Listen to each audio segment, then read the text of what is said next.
Nati, cellphone mo.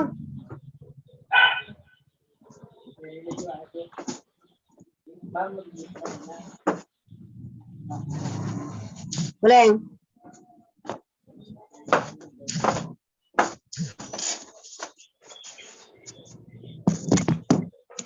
Lin.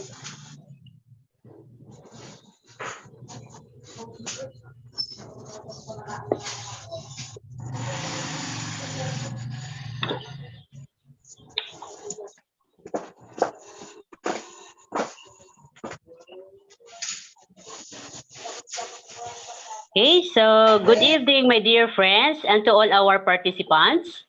I am Edna Fernandez de Novo, yours truly from Puerto Princesa City, Palawan. It is indeed my honor and pride to be your facilitator for tonight's webinar series. The three I's: inquiries, investigation, and immersion. And in behalf of Beyond Books Publication, thank you so much for making yourself available. I am pretty sure that you will captivate a lot of knowledge for tonight's episode. Our dear participants, students, and teachers, we are now on the third quarter of the three I's: inquiries, investigation, and immersion. At this moment, our speaker will discuss the topic on reporting findings, drawing conclusions, and making recommendations, in which it is in the week three of the most essential learning competence of the Department of Education. Before anything else, let me hand you some of the reminders and our online house rules. First, do not share the meeting code. The moderator will be validating the email of the participant. Second, use the same email address that you registered with us.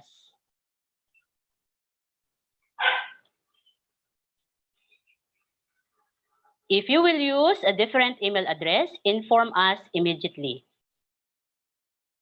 Please mute your microphone during the webinar proper and turn it on during the open forum or if you have a question.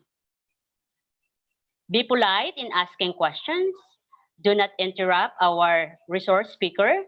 If you wish to speak or have any points or motions, raise your hand. The facilitator host will recognize you and allow you to speak. Be prepared for technical difficulties. In case of technical difficulties, leave the meeting room and rejoin the meeting again. For participants who have friends that are interested to participate and were not in the meeting, we are live in our YouTube channel, Beyond Books Publication TV, and Facebook page, Beyond Books Publication. Please subscribe and follow.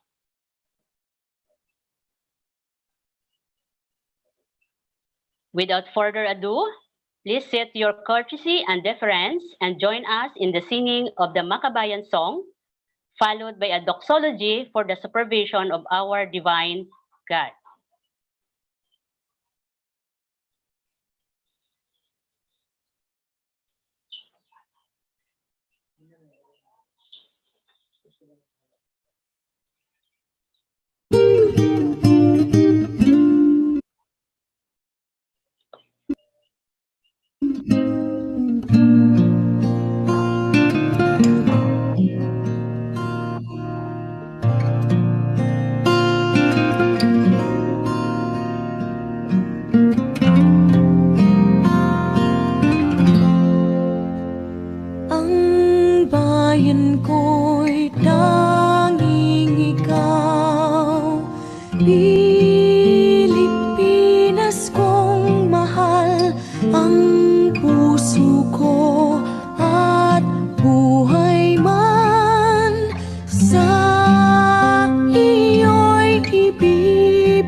Thank you, IT Group. So at this juncture, to deliver an opening remarks, let us give our program chair a warm round of virtual applause, Dr. Arlene T. Carlos. Thank you, Ma'am Edna. Hello, good evening to everyone, and welcome to our Three Eyes Research Talks webinar series. We are pleased to inform you that we are nearly done with our Research Talks advocacy. Isang webinar na lang po at tapos na tayo. Sana ay meron kayong natututunan sa aming mga invited speakers. Sila po ay masasabi ko na magagaling sa research at for sure, they will provide us some information necessary for our research studies. Stay with us, learn, and enjoy watching our webinar. Thank you very much and good evening, Ma'am Edna. Okay. So thank you so much, Dr. Carlos. So to provide us some words coming from our CEO, President of Beyond Books Publication, let us welcome Dr. Leonelo B. Capolso.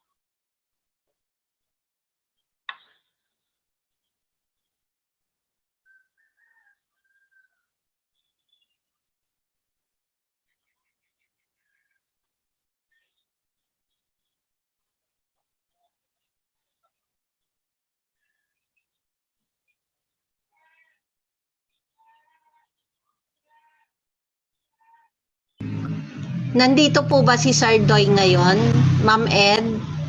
Nakasali. Wala. Teka, ma'am. Hindi ko po nakikita, ma'am, yung kung nandyan po si Sir, Yunelo. Sir Jibin? Sir Jayben, nandito po ba si Sir Doy ngayon? Wait lang po ma'am, andito po ata. I-share ko lang yung ibang activities natin para i-share din ni Sir Doy.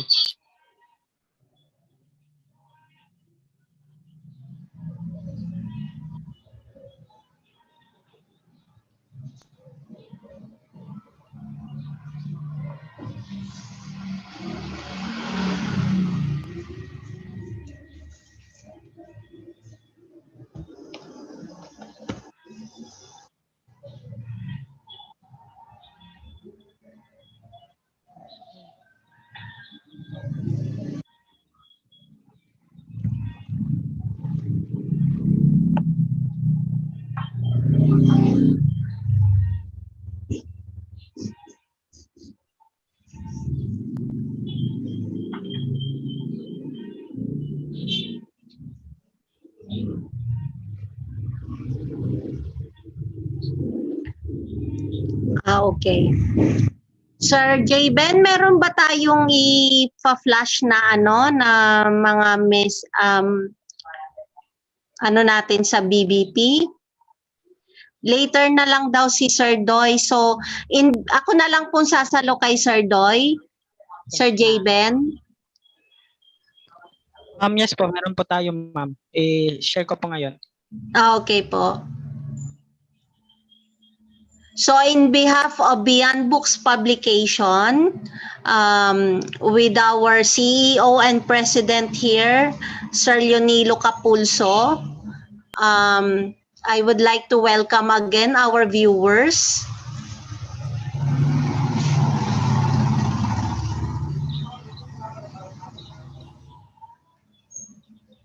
Okay, we have different books available in our Beyond Books library now. We've been there last 2 weeks, so nakita ko po yung library ng Beyond Books sa Macabebe, Pampanga. Sobrang dami po ang naka-order na libro natin. We have our book here, yung libro ko po mismo, For the Love of Research. I am the author there. The book is good for senior high school students who are doing their quantitative and qualitative research. Makakatulong po yung libro natin dyan. And we have our different regional coordinators of Beyond Books publication. We have Ma'am Marikit here for Region 1. Ma'am Marikit Obrero, yung kakilala ko lang po, si Sir Jayben po ba dito? Si Sir Jayben is coordinator of Region 4A or 4B. And meron pa si Ma'am, si Ma'am Cinder. Okay, hindi ko mabasa kung anong region si Ma'am Cinder here. Si our speaker, si Sir Jupeth Pentang. Ayan. Anong region ka, Sir Jupeth? Region 4B po. Okay, 4B. Okay.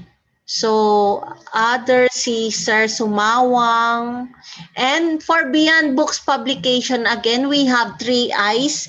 We have a 3 eyes book here, Inquiries, Investigation, and Immersion. Bagong-bago pong libro ito. And for those who want to publish their dissertation, matutulungan po kayo ni Beyond Books publication here. Dissertation, and to those also who want to publish their another one, thesis, meron din tayong how to conduct action research in education. Ito ay tamang-tamang libro para sa mga teachers na gumagawa ng action research. So mabibigyan po kayo ng idea ni Beyond Books publication. We have our research methodology, quantitative and qualitative research. Meron din tayo niyan sa Beyond Books publication. Meron pa po tayong book, Sir Jayben. For your practical research too, we have the quantitative research book. Isa din po ako sa author dyan. Co-author po ako. Yung speaker natin, co-author din. Si Ma'am Cyril, nandyan din. Si Sir Joel, nandyan din. Si attorney. And si Sir Rolly. Yan. So, karamihan dyan mga taga Region 3. Okay. Yung si Ma'am Yvette. And for your iJams magazine or journal, you have to, if you need to publish your research article there, iJams is there for you for your publication. So, makakatulong po si Beyond Books publication dyan. We have associate editor here, Sir Joel de la Cruz. And we have Ma'am Marites or Maria Teresa Calapis here, the managing editor. And the information technology section editor, si Dr. Myra Flores. Sila po yung concern dito at si Sir Jayben kung bakit on air po tayo every time na we have our 3 Eyes series. Ayan, napakagaling po ng mga IT natin. And our editor-in-chief, Sir Leonilo Capulso. Siya po yung ating CEO and President po ng Beyond Books Publication. So if you wish to publish your article, nakalagay po dun yung number ni Sir Leonilo. And we have our 2021 International Multidisciplinary Research Conference in Athens, Greece on September 2021. Okay, Global Leaders and Educators Award. So kung na-miss nyo yung unang-unang conference, meron pang chance na sumali ang mga teachers ngayon dito and researchers para sa ating Global Leaders and Educators Award.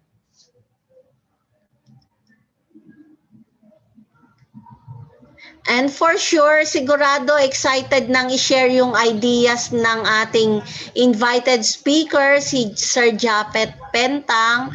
So, I will turn to Ma'am Edna na yung natin, program. Ma'am Edna.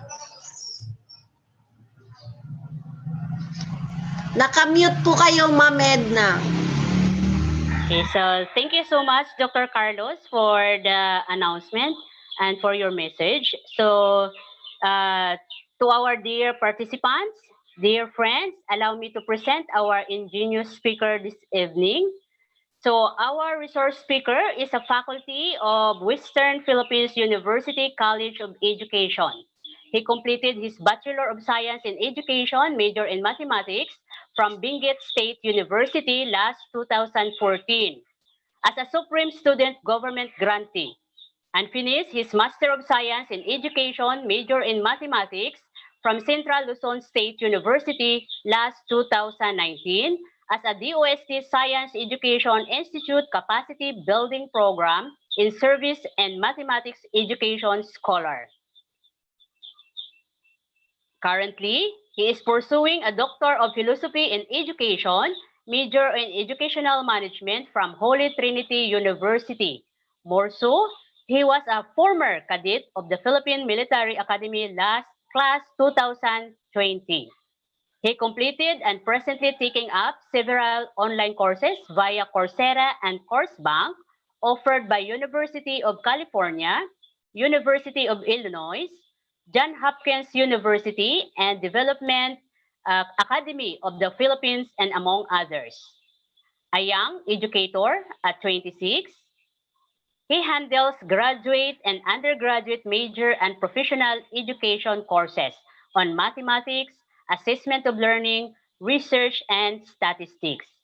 Besides, he serves as a project leader, training coordinator, and resource speaker in various extension activities and community immersions. As of this writing, he has several books co-authorship for senior high school, college, graduate students, as well as collaborative research publication, an in-press paper index in Scopus and Web of Science, and other international peer-reviewed journals.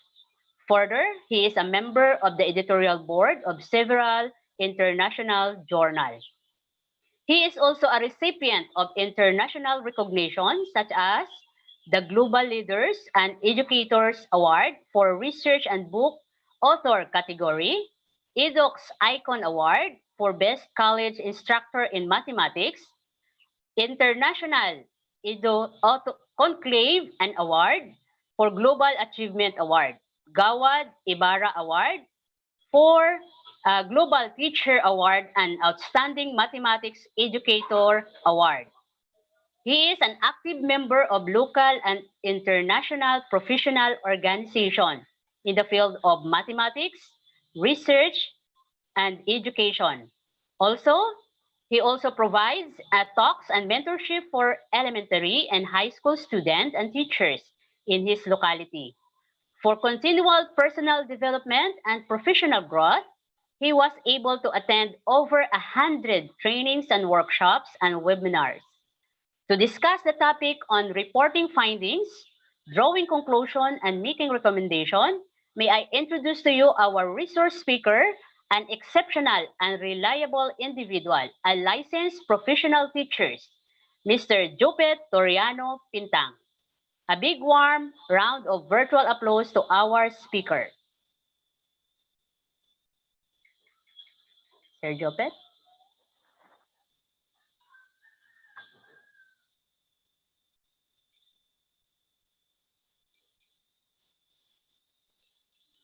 Very generous and welcoming introduction, Ma'am Edna. Am I audible, Ma'am? Sir. Yes, Okay. sir. Very So clear. please allow me to share my screen.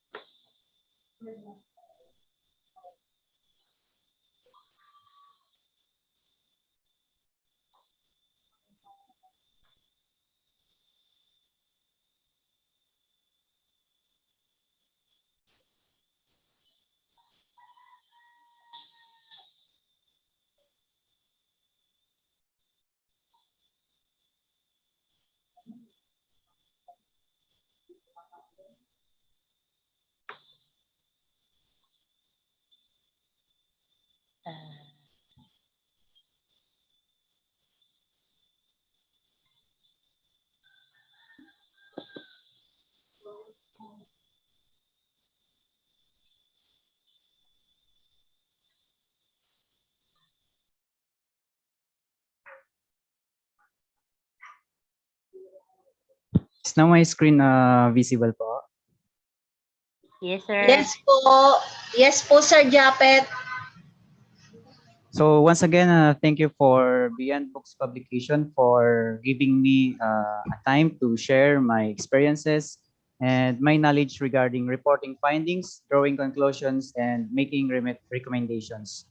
So first and foremost, the sharing that I will be providing to you today is purely based on my experience as a young researcher in the field of mathematics and education. So once again, thank you for joining us today, and I hope to see you soon in our next webinar. So let me proceed now.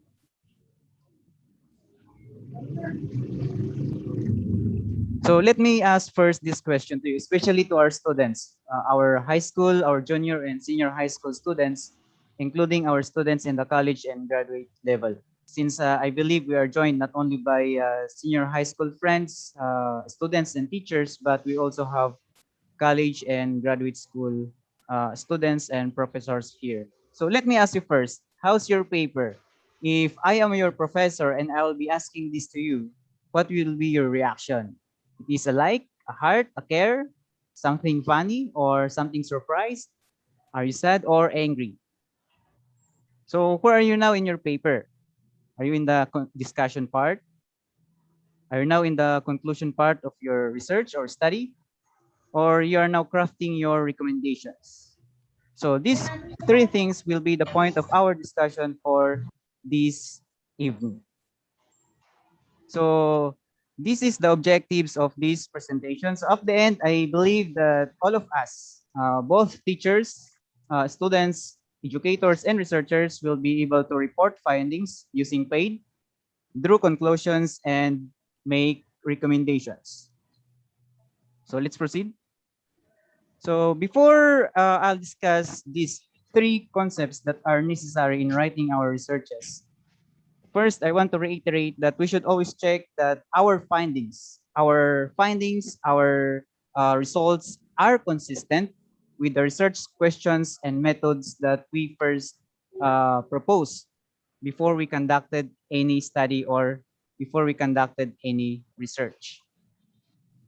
So as you can see here in my presentation, there is two symbols here. I hope you love mathematics, even though some say they hate math because it's hard or it's something difficult to comprehend. So we have here two symbols in your right side. So the first one is a parallel sign. The second one is the congruency sign. So similarly with the writing researches from the first to the end, we should take note that parallelism and congruence is necessary. So these concepts will be brought out as we discuss these three concepts that we have to deal today. So first, we should keep in mind that as we write our findings, as we report these results, we should keep this acronym in mind. So what is PAID? P represents presentation, A for analysis, I for interpretation, and we have D for discussion. So this is important because this will tell us what did we find in our research. Ano yung nakita natin, ano yung natuklasan natin sa ating study. So this will be the focus of our discussion regarding reporting our findings or say our results. So first thing first,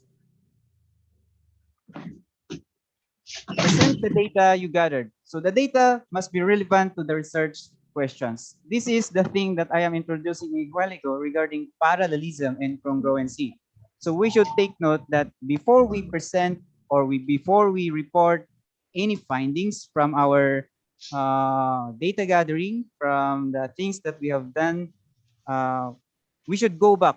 We should go back to our research question or the problem that we stated.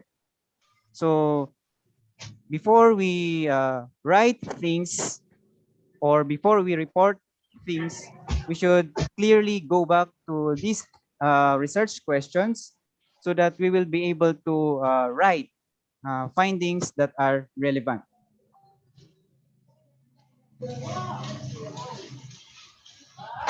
So we should always take note that an appropriate visual aid leads to better understanding and correct interpretation of the data being presented.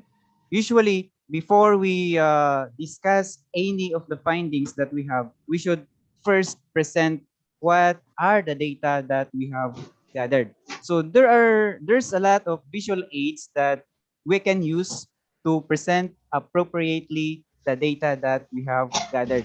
So I will be sharing this link to you. It's here located below. So you can visit this site if you want to know more about the visual aids that we can use. Usually we have graphs, we have charts, and diagrams. Also in some institution, or for example, if you are going to publish your paper later on, if you are already finished with all the things that you have to complete within your paper, some of them requires tables or figures. So let's see some of the common charts or graphs that are being used to present the data that we have gathered. So if you are comparing values, or if you are comparing, uh, say, variables, we use line graph or scatter plot. We also have column charts, Mako chart, bar graph, and pie chart. If you want to know more the details regarding this graph or these charts, you can go back to the link that I shared a while ago to learn more about this graph or chart. If your main focus in your study is composition, you can use stock bar, or you may have area chart, waterfall chart, Mako chart, and the most commonly that we use is the pie chart. So let's take note that this depends not on the beauty of the graph or the chart. So it's not about the aesthetics, but it's all about the appropriateness of the chart or of the graph that we will be using. Minsan kasi, ay maganda to, baka makuha ko yung attention ng reader. But in some cases, yes, you may have their attention, but hindi nila naiintindihan yung presentation mo or yung data mo kasi nga inappropriate siya. So it may lead to misunderstanding or misinterpretation of the data that you are presenting. If your main focus is distribution, pwede rin gumamit ng line graph, scatter plot chart. You may also have column chart, Miko chart, and bar graph. If your focus is on trend analysis, especially regarding COVID, so you might Hello. have, yes, ma'am. Hello. So you may have line graph, dual axis chart, column chart, and others. So dual axis chart is actually the combination of these two graphs here. We have the line in the column chart. Or if your focus is regarding relationship, so if your relationship status right now is complicated, I do not know if we can graph that one. But in your study, you can use line graph, scatter plot, and bubble chart. Again, I want to reiterate that our choice of the graph, the chart, the diagram, or figure is solely based on appropriateness. So it's not all about the aesthetics and the beauty. I will use this because it's beautiful to see. It's attracting to the eyes. But no, let's focus more on the appropriateness. So as I go on with my presentation for tonight, let me introduce to you our paper that was already been published. So gagamitin ko po yung ibang parts ng aking paper to discuss some of the things that we have to study for tonight para mas maintindihan at maunawaan natin siya. So katulad ng nabanggit ko nga kanina, in reporting our findings, it's not always the case that we use diagrams, charts, or graphs to present our data. Most of the case, in my experience, thesis, action research, and in some journal publication, even if they are indexed in Scopus or Web of Science, we usually use tables. So in some cases, like for this example, regression analysis, yes, we can display the data through scatter plot or what do you call this, a line graph. But for this particular purpose, it's best for us to use a simple uh, graphical or visual representation. So I used here a table. And the journal also requires not more on graphs or charts. The suggested or recommended the use of tables. So the second letter of the acronym PAID is analyze. So we should analyze the data presented. So make sure that as you go back to your research question, go back also to the methods of data analysis that you proposed in the methods or under the methodology part of your paper. So sa mga teachers dito sa DepEd, pwedeng basic or action research yan. For the students here and the senior high school, it may be your inquiry or investigation. So it depends on the case. But before you analyze the data that you presented, as I reiterate again, go back to your research question, go back to your methods that you propose. So in this part, we should break down the data to arrive at a meaningful perspective regarding our research question. So mapapansin ninyo sa aking presentation na I am always going back sa research question. Kasi yun yung reason kung bakit meron kang results in discussion actually. You're trying to answer the things that you are posing in your research question or under your statement of the problem. So I have here guide questions. How do we write the analysis part? So after we present our data, so maybe that is through table or through graph or chart. So how do we use the acronym A, which is analysis? So first, should ask this question. What statistical tool was employed? Some of our readers do not read the methods and materials part, or they do not care about the methodology part. Some of our readers may directly go to the part na nagdi-discuss ka na. They might go directly to the findings or the discussion part. So it is also important for us as writers of the research or any inquiry or investigation to introduce to them what is the statistical tool that we employed. Later on, makikita mo natin sa example ko kung paano ko ginawa yung sa paper ko. So we should specify. If you did the test of differences, what is that? Is that paired t-test? Is that independent t-test? Is it analysis of variance? Or if you have non-parametric test, identify that. If that is a correlational analysis, define. Is that a Pearson R, Spearman rho? What? Also, we might ask ourselves, why was it employed? So give them a clear purpose. Actually, you're just simply restating your objectives under this part. Another thing that we should consider is that what are the results? So make sure that as you present your analysis, make sure to place in your report accurate data. Sometimes in our cases, because we are loaded with a lot of work, be it you are a student or a faculty, or you are doing the same thing, you are a student and you are a faculty at the same time. Sometimes we omit those things that are very necessary. Sometimes we place 90% in the table, but we are reporting another percent.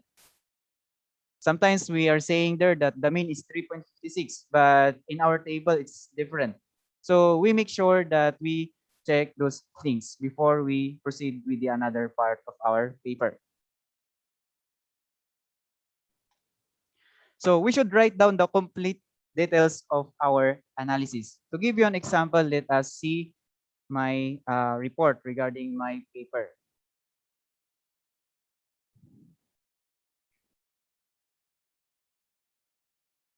So we have here, so yung table ko po kanina is on multiple linear regression analysis.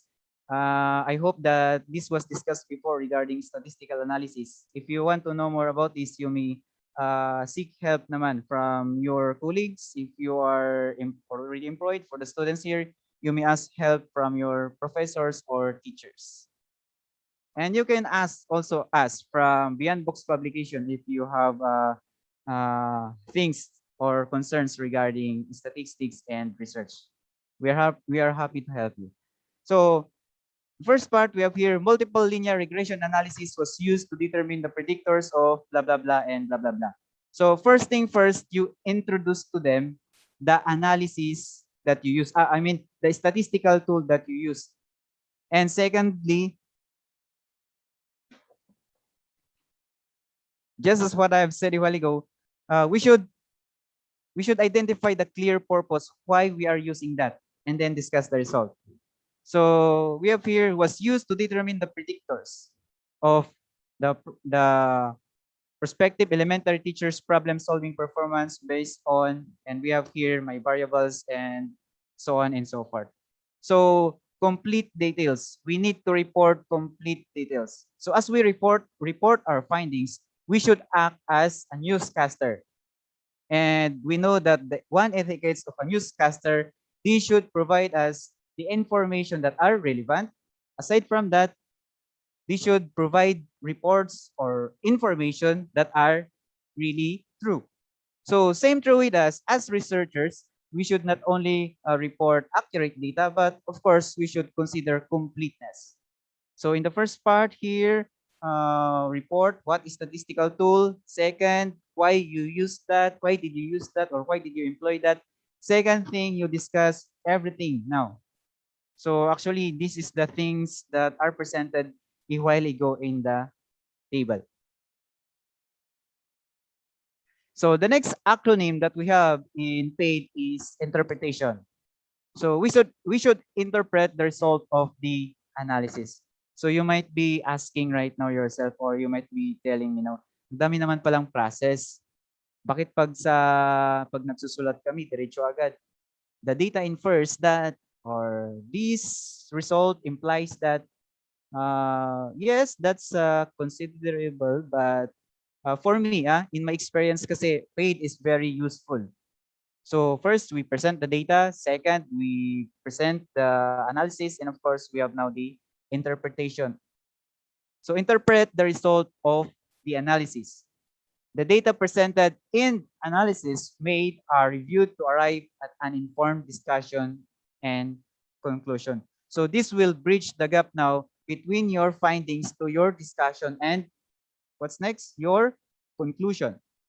So it must be supported or grounded by the following. First, as I have said a while ago, always go back to your research question para hindi mamali yung sinusulat mo na interpretation. Or pwedeng you might be going around things that you should not be discussing in this part. Also, you should consider the methods that you use. So always give time for yourself to review your research question and then review also your methods.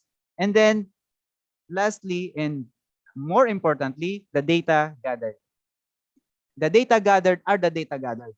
You cannot add, you cannot subtract. So make sure that in your interpretation, it is solely based on these three things. And make sure also that we do not do this thing over interpretation. So sometimes because we are overwhelmed, maybe because the result is positive, or maybe it could be the reverse. So the result may be something that is negative like that. So we might be overwhelmed or we might be alarmed. So sometimes the case was that we tend to over interpret. So let us make sure that we should always base our interpretation on the research question, the methodology that we used, and of course, the data that was gathered. And the last letter, letter D, in the acronym page is discussion. So discuss. So explain now the meaning of your results. This is where some publications, some editors and reviewers are finding the novelty of our paper. If we are not able to explain the results of our study, if we are not able to answer really the questions that we pose, they might reject our paper for publication, or they might give us a mark of major revision. So one thing that we should consider is that we should make sure na we are able to explain or expound the meaning of our results or our findings. So our discussion should help our readers to understand our study, not to give more problem to them or not to give confusion to them. So let's emphasize that as we write our discussion, let's focus on the highlights. So meaning let's focus more on the major findings of our paper. So sometimes we face difficulties in writing this part, but in my experience, in my thesis, in other papers that I do, essays, especially including my publications, collaborative publications with my colleagues and friends, uh, I use this one. So at some point, these are free, but I suggest and recommend you to have a premium account because this will help you a lot in writing the discussion part. Dalawa ang fears ng mga researcher. Ang unang na-encounter ko na fears is fears of numbers. Kasi meron tayong statistics. Meron din tayong part na may sampling kasi noon required mag-solve ng Sloven's formula. But we are lucky for now because we have online softwares like Rawsoft and others. Now, our second challenge is that I do not know how to write. I am not eloquent. I am not eligible with that. I do not know technical writing. I'm poor with that. So we have these tools to help us. So I recommend subscribing to premium account of this. I'm not advertising, but I'm recommending everyone to use this one. Really, it helps a lot. So let's continue. Baka sabihin nyo, I am advertising things. Okay? So in discussion part, in discussing our results, we should take note of these 5 things. First, we should state our major findings. Katulad ng nabanggit ko nga kanina, we should highlight major findings. Sir, you mean to say hindi na namin i-report yung hindi significant, yung hindi maganda or hindi alarming? No, it's not like that. What I'm saying is that you highlight the key findings.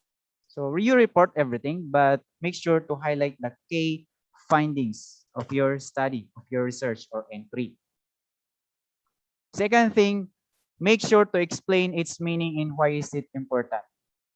So you have stated research questions. Let us say, usually we do a minimum of 3 research questions. So also a minimum of 3 objectives in parallel with those questions. So if you have 3 research questions, make sure that you answered all those 3 clearly.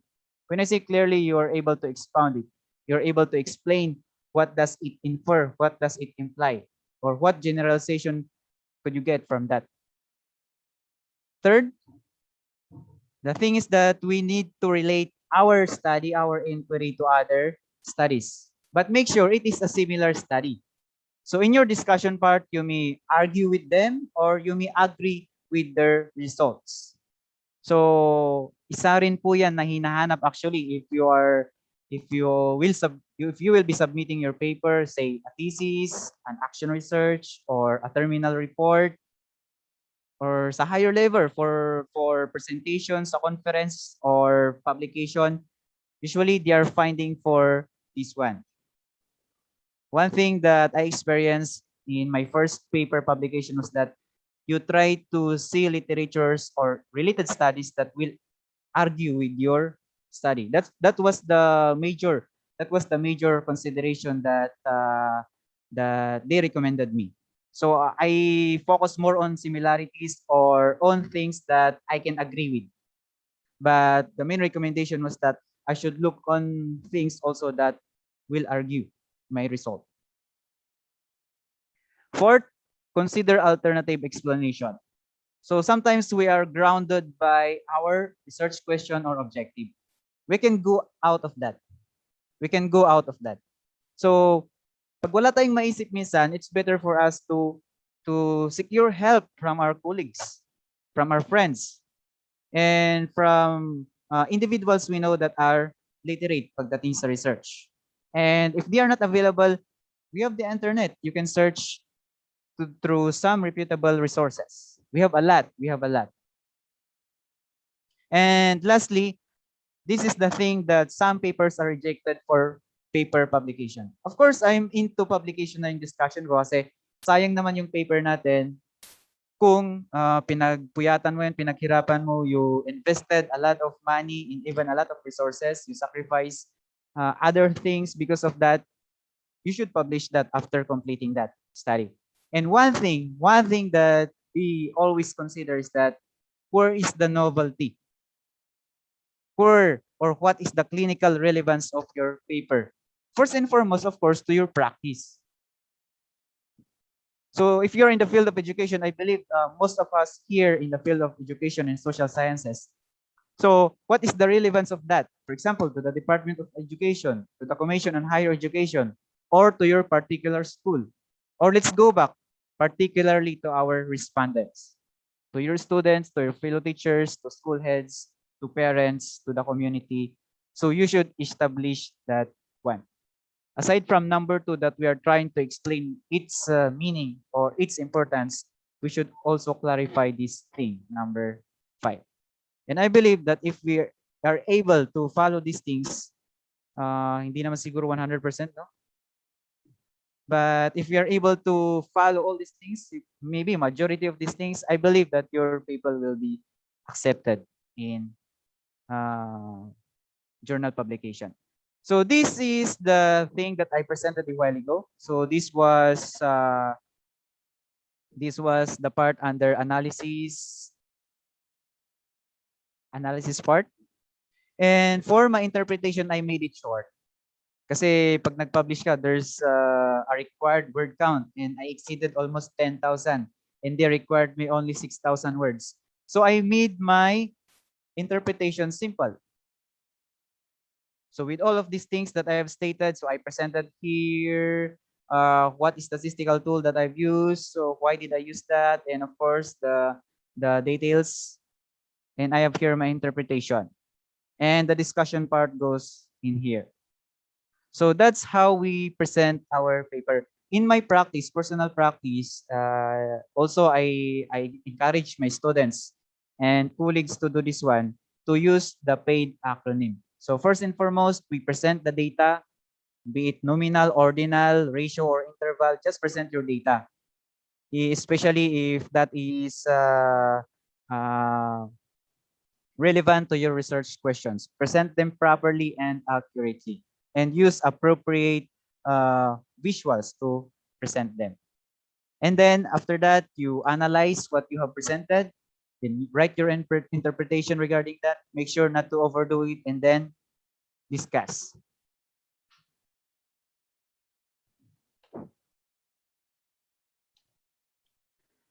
So what if I use qualitative design in my research?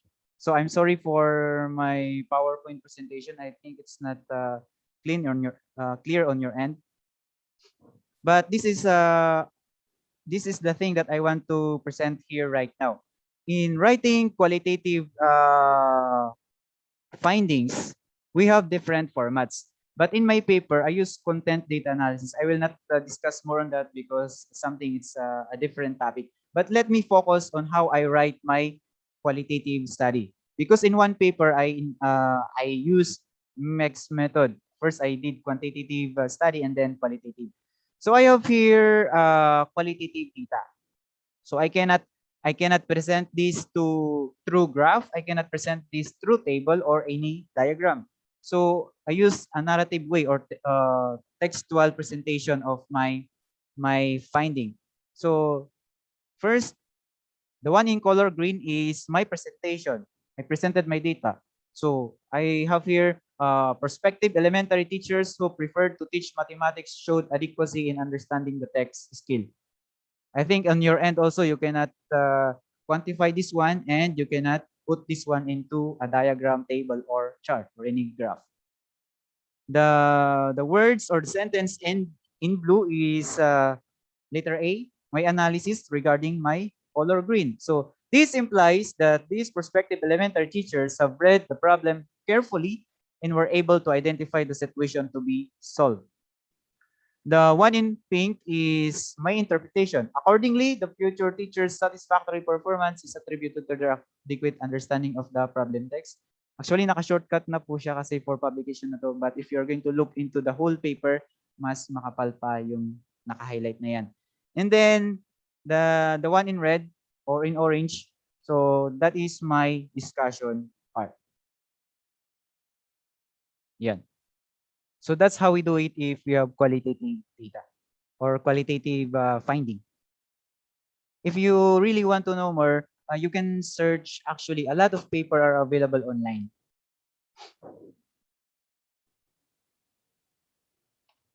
Now, how do we draw conclusions? Siguro yung pilosopo, iguguhit ko pala yun. So I have to draw a figure or an illustration to impress my panel or my teacher, my advisor. Yan.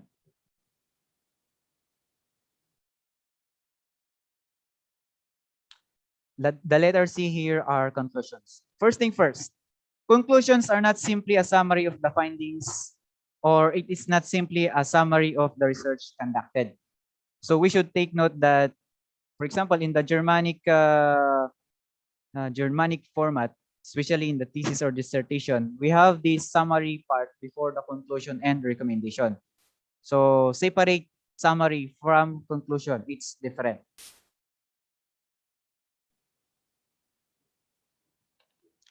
Conclusions provide a significant and vital opportunity to explain what the research means. So of all the things that you have discussed under the findings, now, what does that infer? Or what does that imply? So go deeper beyond those things that I have stated. What does that infer or what does that imply? Conclusions provide the potential to explore in-depth and detailed broader implications of the findings. Kanina, sa findings or in some, what do you call this? In some format, we have the results in discussion part.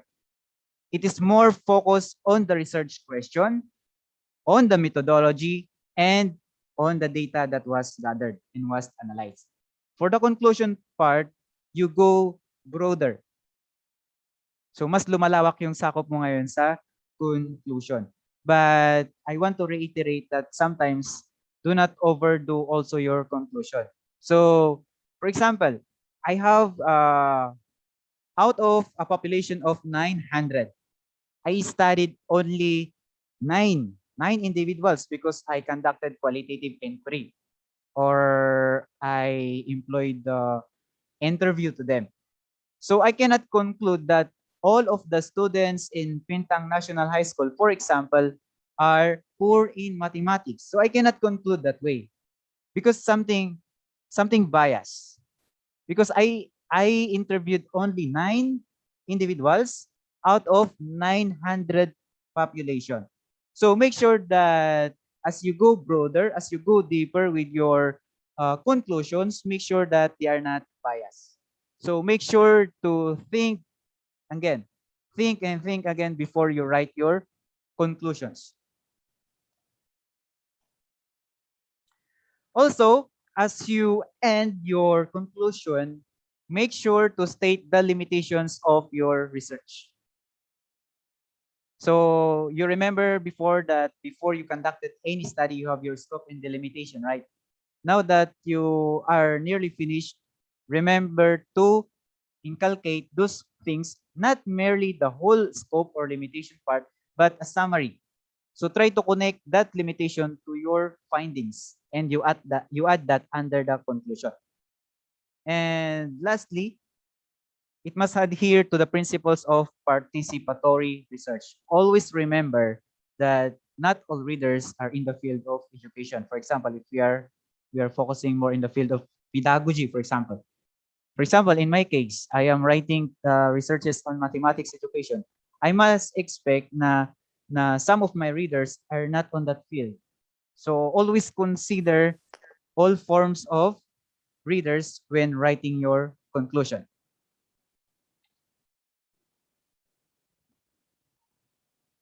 Next, so I'll be providing examples later on what I did with my paper. Now let's proceed with making recommendations.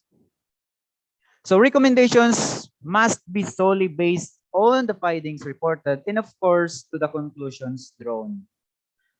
And make sure na pinapractice natin lagi yung concept ni parallelism or congruency. For example, your discussion number 1 should be answering your research question number 1. Your conclusion number 1 should be based from your discussion number 1. So in parallel or similarly, your first recommendation should address the conclusion that you stated first. So minsan nahihirapan yung panel or advisor natin. Honestly, nilagay naman natin lahat doon. Honestly, nasagot naman natin lahat, nagawa natin lahat. But sometimes the way we organize things, we never thought of that while we are writing things. So make sure that naka-organize siya. And make sure that these are solely based from your findings and from your conclusions. So hindi tayo pwedeng gumawa ng recommendation na, ganito kasi yung recommendation niya, pwede kong i-copy-paste, dagdagan ko na lang ng ganito. Tapos baguhin ko kasi pandemic ngayon, ilagay ko yung new normal setting kasi siya, ni-recommend niya, wala pang pandemic. It's not like that. It should be always relevant to the findings you reported and conclusions drawn. And since you are trying to answer a problem or you are trying to address a situation in your school, in your classroom, in your community, in your field, so recommendation should be urgent and specific. So it requires specific actions or urgent decisions to be taken. Kasi problema eh. Pag problema ba, hayaan mo lang, di ba? Pag ang problema, hinayaan, mas lumalaki yan. So same thing with research. So you must recommend something na magagawa agad o kailangan gawin na. But of course, we have research etiquettes. We should consider that one. Baka yung minsan yung binabanggit natin sa recommendation natin, yeah, urgent and specific, but something questionable, especially on the ethics part. So recommendations can be policies that should be implemented or revised. And recommendations also may include practices that should be followed or changed. Usually, ito yung dalawang napapansin ko in my review of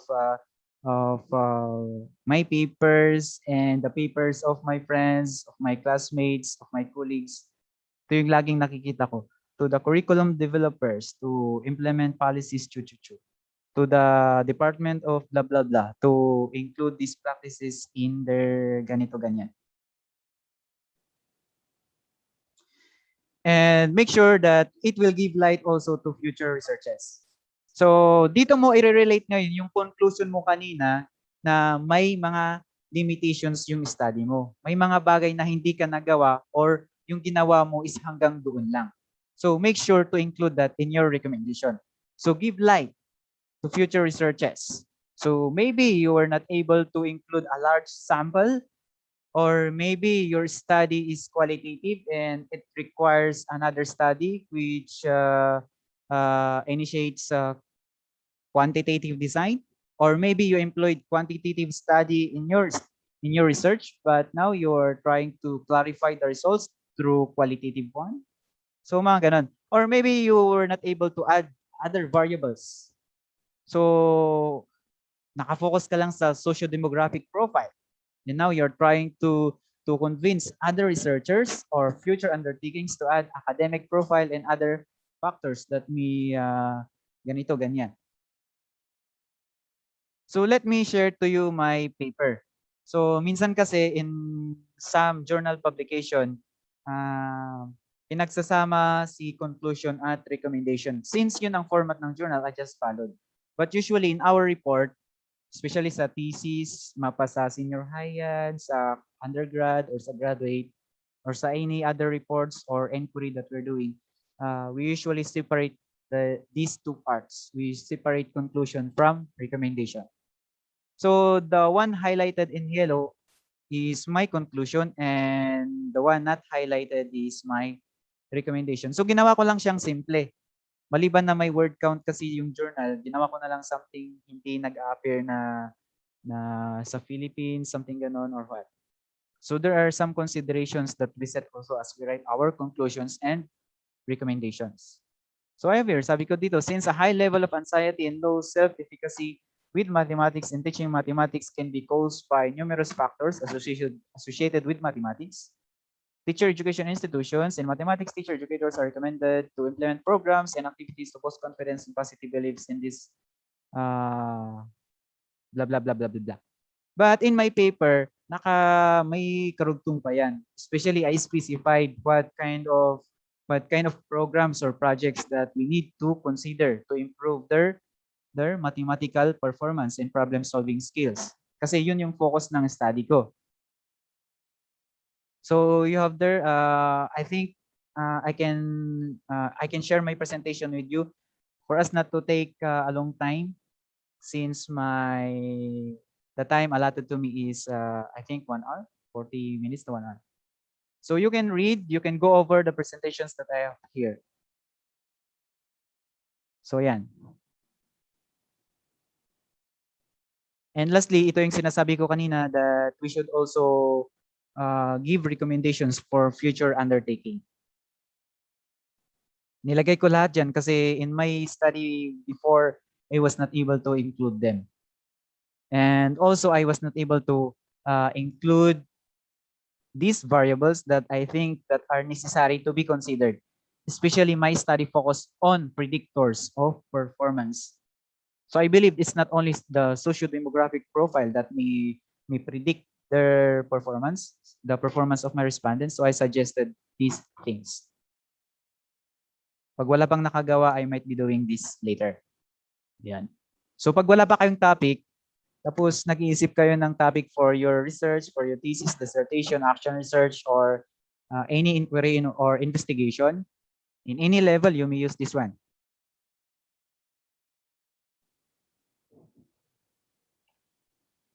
So what's next?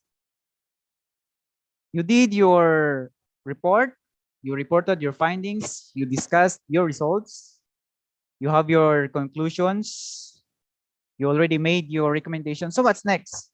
Tapos na ba ang pagpapagod natin? Pagpapagod talaga, no? Tapos na ba yung journey ng research, ng thesis, or anything that we're doing? No. So what's next? First, may panibago pong chapter, no? So first, we should read. You read your report and review. So how do we read and review? We should go back to the first part of our paper.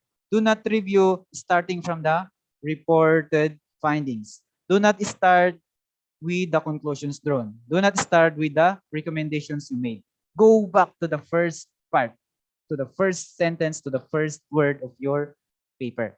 Bakit? Sabi ni Mr. Pentang, we should practice, we should inculcate in our mind the concept of parallelism and congruency. You know what? In our paper, whatever kind of paper, we're trying to tell a story. It's a different kind of story. And one thing that we should consider is the organization of ideas. And one thing that we should also consider is the organization of the things that we are writing down. So go over your paper, read and review. Sir, it will take time. Isasubmit ko na bukas.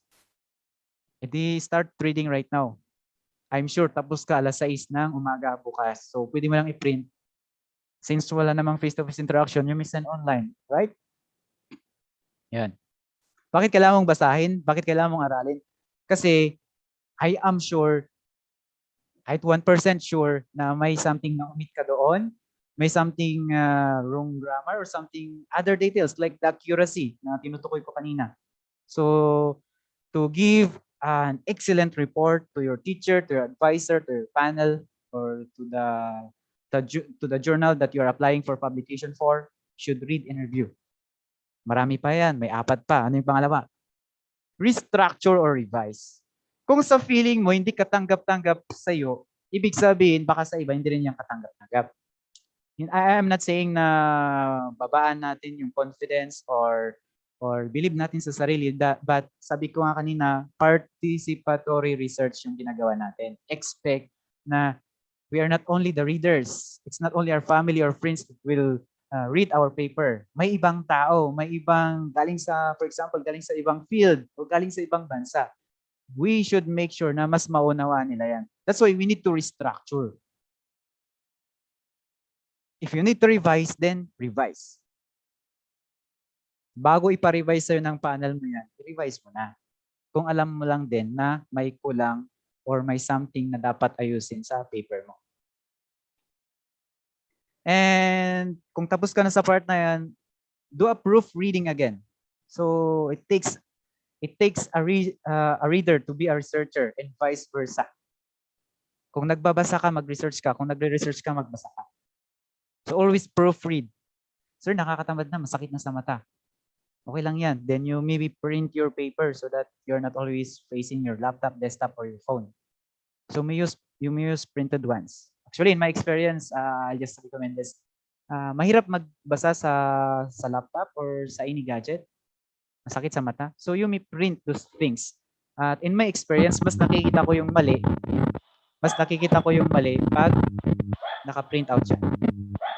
Sir And fourth, Jupeth. reproduce. If you are confident with your paper, hindi na to sakop ng topic natin. This will be the topic later on. But I'll be recommending everyone to disseminate, reproduce your result. How? You enroll that for conferences or research colloquium or research fora. After that, after having the recommendations, you may publish that one. Or while waiting for your paper to be published, you may present that to any presentation events like that. So it's one way of saying that we are confident with our paper, and through their review, through the recommendation, mas nag-improve pa yung paper natin until matapos natin siya. Sir And after that, Jupeth, repeat. Yes, ma'am? haba pa po yung slides nyo. Kasi ma'am sa time. Patapos na po. Sige, sir. Okay, sir. Ayan. And then after that, we should repeat. So, research sustainably. At the end of the day, meron kang recommendation na may limitations yung study mo.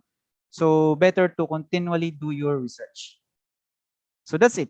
So, what's next? Tapos na yung study mo and you are in another journey to begin another inquiry, another study, another research. So, with that, these are my references. If you are interested with my papers, they are all available sa Google Scholar, ResearchGate, Academia, saan pa ba pwedeng makita. Pag hindi nyo makita, you may message me. Yung pangalan ko pong nakalagay dito, ayun po yung pangalan ko rin po sa social media in any account.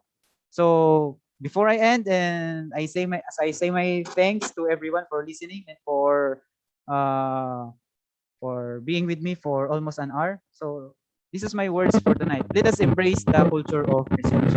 We cannot avoid that. As a student, as a teacher, as an educator, that's part of our life. So we should embrace it. So that's all for my presentation. Thank you very much. Okay, so thank you so much, Sir Jupeth, for that very timely and comprehensive, inspiring talk. Indeed, I am sure that all our participants and even myself have learned a lot from your lecture tonight. So, and I think it is one of the most important thing to ponder in framing our research study.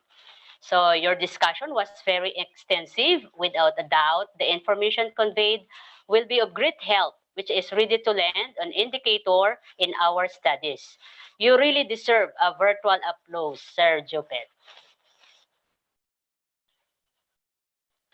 Okay, so to have a clear understanding of our discussion, we will now proceed to the question and answer portion. But before that, let me first appreciate the presence of our various participants from different schools around the country.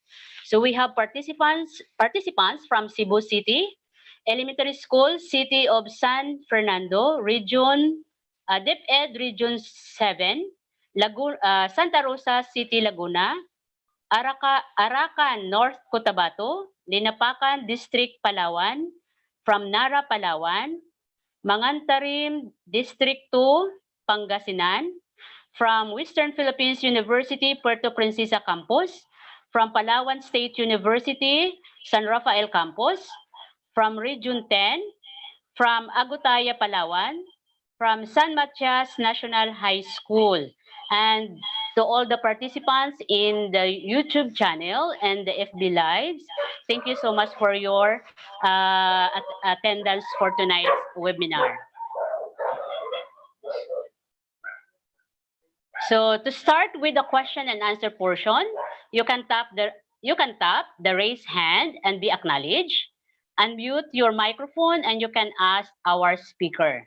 You can also send your message on the chat box. Okay, so to the participants that are watching in our YouTube and Facebook Live, your question will also be entertained. Feel free to ask in the comment section. Okay, so I have here one question, Sir Jupeth. Are you ready? Yes, sir. So You may answer the question, ma'am. you really need to answer.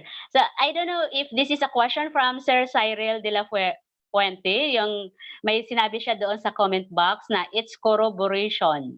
Is it a comment or a question, Sir Cyril? Or a correction? Yan po ang nakalagay sa comment box natin sa Zoom. It's It's corroboration. an affirmation, ma'am. It's an affirmation po. That's correct. Thank you, sir. Okay, so My another pleasure. question po, Sir Jopet from Arturo Patungan. So what should we do if all our results are insignificant? So ano daw po yung gagawin kung puro po insignificant or not significant po yung kanyang result ng kanyang study or kanyang research? So what will we do daw? Hello Can po, you sir. Sir In my case, Apo, good afternoon, good evening po, sir. What I suggest is that whether it is significant or not, we should report that. Katulad nga ng binanggit ko kanina, we should act as newscasters. As newscasters, we have that etiquette na we should report true or relevant information. Similarly with research, we should provide complete information, true information. So whether that is significant or not, we should report it. And we can back it up with similar studies that we found insignificant results also. I think that helps a lot. I hope I answered your questions. Thank you, pa. Okay, so thank you so much, Sir Jopet. So, Sir Arturo, does Sir Jopet answer your question? So, if you have further queries, you can also private message Sir Jopet. Sir Jopet, it's okay? Sir. Yes, I'm available for private messages regarding research. Or Ma'am Myra, is there any question from the FB or from the YouTube channel natin? Hindi ko po kasi nakikita if there are questions. Or any I think Mr. Josco Comedia have a question. Yes.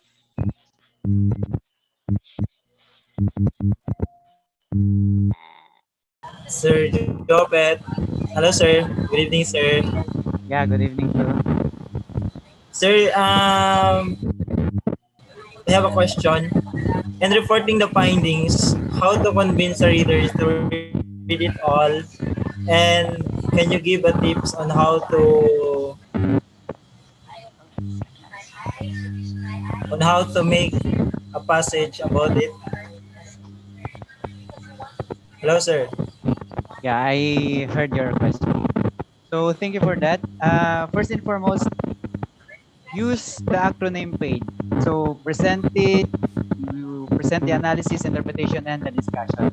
So in giving you tips, maybe I'll say this, use the acronym keys.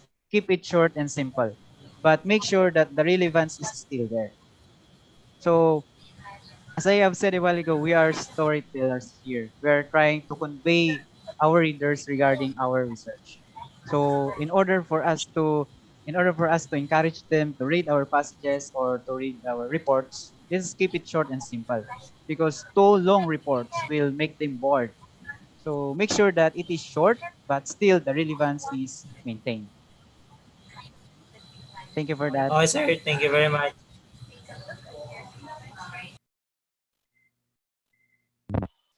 Okay, so thank you so much, sir. Any more? Any more question? Wait lang, babasahin ko muna yung tanong. Okay, so okay, so from Myra, this is may tanong po sa FB Live. Ito po ang tanong nila. How can a K-12 teacher address the challenges and motivate students without forcing them? I think it's about research. How can we challenge or Yes, motivate ma'am. our student in K-12 or the grade 12 student to do research? I will place myself in that question. Yes, sir. Without forcing them, if you are setting a good example, they will do researches. Nakita ng mga bata yung pangalan mo sa Google Scholar. Nakita nila yung pangalan mo sa academia.edu. Nakita nila yung pangalan mo sa ResearchGate. That will surely encourage your student to embrace research. So, kahit mahirap, kahit ang daming ginagawa, kahit akala nila sa sarili na they cannot do it, then one thing also that we can share is that our story, our experiences, how we were able to champion the challenge in doing research, conducting research, publishing our research. So I think that's the thing that we should consider. We should set a good example to our students because they are always watching at us. Thank you for that question. Indeed, Sir Jupeth. Thank you so much. Okay, so thank you so much. I think there's no additional question from our participants. So thank you so much for the very comprehensive questions from our participants and enlightenment answer from our resource speaker, Sir Jupeth. So at this moment, so we will have our Ma'am Myra Flores posted the evaluation link. So for those who are in the Zoom, you can now fill up the evaluation form. And also for those who are in the FB and YouTube uh, channel. Okay, so we're now on the giving the certificate of appreciation for our resource speaker.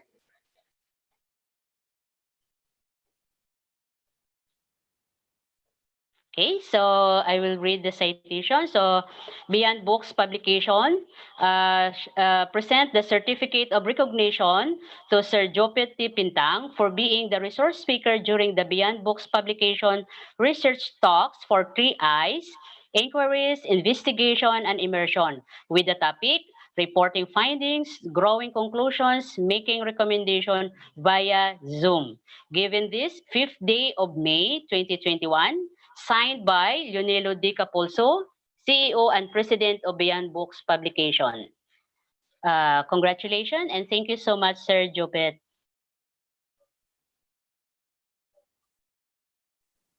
Maraming salamat po Beyond Books Publication, especially to Doc Doy for allowing me to share my experiences. Maraming salamat po. Yes, sir. So we have also someone to thank. Our special thanks to our IT, the IT group composed of Ma'am Myra Flores, Sir Jibin Lucion, and then also the technical group composed Ma'am Yvette of, po, ma'am. Ma'am Yvette po. yes, Ma'am. Menyano. Okay po. Lang, ma'am. Hanapin ko muna ang papel ko. Wait lang. Okay, so we have also our other members of the technical group. Ma'am Arlene Carlos, thank you so much for giving us the opportunity to be with this very memorable webinar. So we have Ma'am Miss Leah Quiladera, Dr. Maria Yvette Miniano, Mr. Lejon V. Alfonso, Mr. Jabin Lucion, Dr. Maria Teresita Calapis. Also, our another members of the technical group, Dr. Arlene T. Carlos, Dr. Myra Flores, Dr. Catherine Miranda, Attorney Jewel Nanis, Dr. Reogel L. Santiago, and Dr. Cyril Galang. They are the experts in the field of research. Okay, so additional information from the promotion of our library in the Beyond Books publication. The Beyond Books publication is officially located in Makabibi, Pampanga. So, Ma'am Arlene, we have an additional promotion? Wala na po, ma'am. We will proceed now for the closing remarks siguro. Okay, sige po. Thank you, ma'am. Okay, so at this moment, so we will hear closing remarks to be given to us by our CEO, President of Beyond Books Publication, Dr. Leonelo B. Capolso.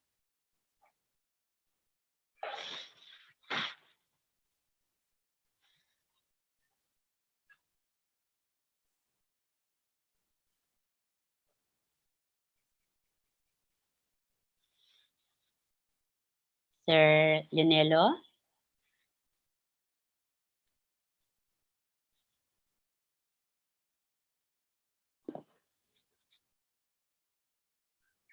Yes po.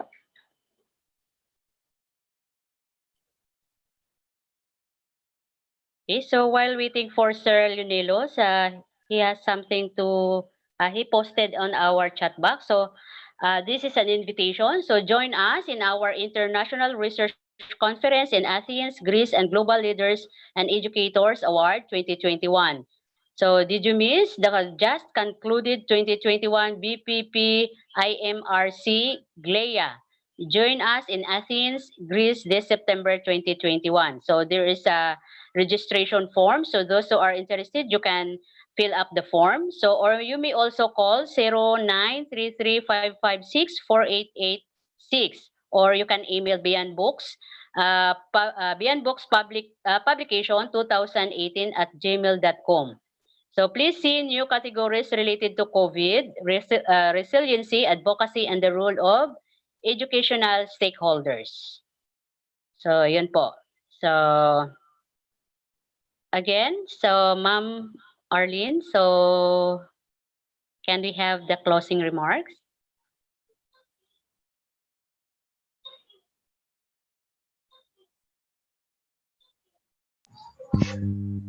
Wala na po si Sir Leonelo, sir. Ma'am?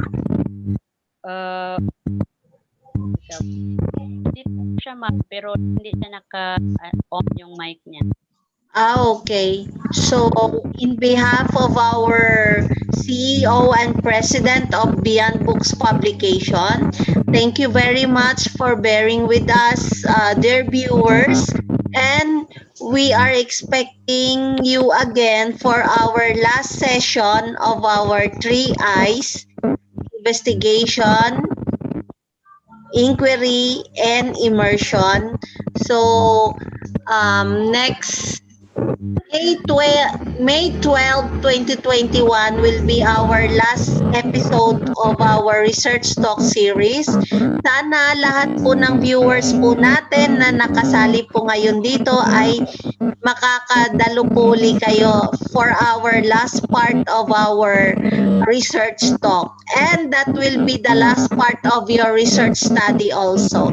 Salamat po and God bless. Ma'am Edna. Yes, ma'am. Thank you so much, Ma'am Arlene. So, at this juncture, so, Ma'am Arlene, do we need to ask the participants to turn on their camera for the picture taking? Okay po, lahat po tayo mag-open po ng camera for our picture taking po. Can you please turn on your camera for our picture taking? And we will ask also permission that your picture will be posted on the FB Live. or in our stream? Sir Jibin? Okay, everyone, in the count of three. Everybody smile. 1, 2, 3, smile. Okay, keep smiling kasi hindi natin alam kung anong slide kayo. Okay, next page. Everybody smile. 1, 2, 3. Okay, next page. 1, 2, 3, smile. Last page. 1, 2, 3, smile. Okay, okay na po. Thank you so much for opening your camera. Thank you so much, Sir Jibin. So everyone, thank you so much for your attendance tonight. So we will invite you also as what Ma'am Arlene said. So next Wednesday is the last day of the 3 Eyes webinar. So I hope to see you again next Wednesday. Thank you very much, everyone. You can leave the room of our Zoom meeting. Okay. Congratulations, Sir Jupeth. Thank you, Sir Jupeth. Thank you, ma'am, for facilitating. Thank you, Ma'am Arlene. Thank you. Thank Thank you. Danilo, thank you so much po.